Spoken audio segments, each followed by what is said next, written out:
جی madam, joint resolution pass ہوئی ہے، کیا کہیں گے آپ؟ بالکل ٹھیک ہے. ظاہری بات ہے جب انڈیا کا ایگریشن ہوگا یا کسی بھی کا بھی ایگریشن ہوگا پاکستان کے خلاف تو ہمارے اپنے اختلافات اندر عمل کریں گے، لیکن ہم ملک کے لیے سب سے پہلے سالمیت کے لیے کھڑے ہوں گے. اور میرے لیڈر صاحب کا ہمیشہ سے جو ایک حکم ہے کہ جتنی بھی مشکل ہو، جتنی بھی مشکلات ہو، لیکن پاکستان سب سے پہلے. تو وہی آج جب ریزولوشن پاس ہوئی ہے اس میں ہم سب نے یونانیمسلی پاکستان کے لیے ہم نے سٹینڈ کیا ہے. پارلیمنٹری پارٹی میں کیا ہوا ہے میم؟ پارلیمنٹری پارٹی میں بہت ساری ہم نے باتیں کی. ظاہری بات ہے ایک ہم نے اس موقف کے اوپر بات کی کہ اے پی سی بلانی چاہیے حکومت کی طرف سے، اور اس اے پی سی میں عمران خان کو بلانا چاہیے، کیونکہ عمران خان ایک وحدت کی علامت ہے. اور اس وقت اگر ملک کو کوئی کرائسس میں سے نکال سکتا ہے، اگر ملک کو کوئی جوڑ سکتا ہے پاپولیرٹی اور ووٹ بینک اور کریڈیبلٹی کی وجہ سے، تو ایک بے گناہ شخص عمران خان ہے. اس کو اے پی سی کا حصہ بننا چاہیے. اور as an ex prime minister اور اس ریجن کے اوپر بھی ان کو بہت عبور حاصل ہے، نالج حاصل ہے، پالیسی کا ان کو پتہ ہے. اور جس طریقے سے ایک طاقتور وزیر اعظم کو، ایک طاقتور لیڈر کو دشمن کو جواب دینا چاہیے انڈیا کو، وہ صرف عمران خان ہی دے سکتا ہے. تو پارلیمانی پارٹی میں بھی ہم نے یہ بات ڈسکس کی ہے کہ کسی بھی فورم پہ عمران خان کی میرے لیڈر کے یاد کے بغیر نہ جائیں گے نہ جوائن کریں گے.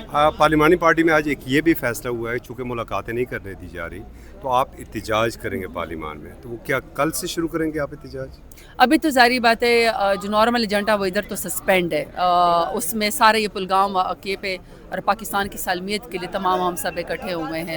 اور آپ کو پتہ ہے کہ جو میرے لیڈر صاحب ہیں ان سے ابھی تک بھی ان کو آئسولیٹ کیا ہوا ہے جان بوجھ کے. ابھی تک بھی خان صاحب سے نہ ان کی فیملی کو اور نہ لیڈرشپ کو ہمیں اور ان کے وکلاء کو ملنے نہیں دیا جا رہا. اس کے باوجود بھی جب خان صاحب کا ایک پیغام آیا، انہوں نے اپنی کوئی بات نہیں کی، انہوں نے پاکستان کی سالمیت کی بات کی. انہوں نے مودی کو جواب دیا اور انہوں نے کہا کہ ہماری امن کو جو ہے وہ ہماری کمزوری نہ سمجھا جائے. سب سے پہلے پاکستان، تو پاکستان کے دفاع کے لیے ہم کچھ بھی کریں گے.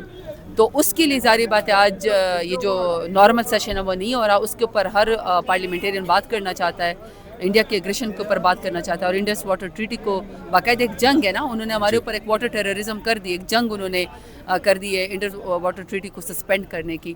تو اس کے اوپر جو ہے وہ سب بات کرنا چاہتے ہیں. تو اس کے اوپر بات کریں کہ جہاں تک میرے لیڈر سے ملنے کی بات ہے، دیکھیں وہ ہمارا رائٹ ہے، وہ خان صاحب کا رائٹ ہے. ویسے تو اصولی طور پر تو جتنے بھی کیسز ہیں وہ سب جھوٹے ہیں، خان صاحب بے گناہ ہیں، ان کو باہر آ جانا چاہیے. وہ باہر آئیں، وہ اپنے کیسز کا مقابلہ کریں گے، سرخ رو ہوں گے. تو احتجاج ہم ہر فورم پہ کریں گے، لیکن آواز ہم ہر فورم پہ اٹھائیں گے. اور وہ یہی ہے کہ ہمارا رائٹ ہے کہ خان صاحب کو، ان کی فیملی کو، ہمیں لیڈرشپ کو اور ان کی پارٹی کو جو ہے وہ خان صاحب سے ملنے دیا جائے. لیکن میں یہ سمجھتی ہوں کہ سب سے پہلے خان صاحب کو ہی باہر آ جانا چاہیے. اور موجودہ حالات میں اگر ابھی بھی اس فارم 47 کی حکومت کو ادراک نہیں ہے کہ ملک کو اکٹھا کرنے کا یہ ایک واحد طریقہ ہے کہ آپ اپنے ذاتی اختلافات اور دشمنی بھول جائیں. آپ نے ہمارا مینڈیٹ چرایا ہے، آپ نے پیکا ایکٹ کے ذریعے آپ لوگوں کے اوپر ضرب لگائی ہے، میڈیا کے اوپر انہوں نے ضرب لگائی، سوال اٹھانے کے اوپر پابندی ہے.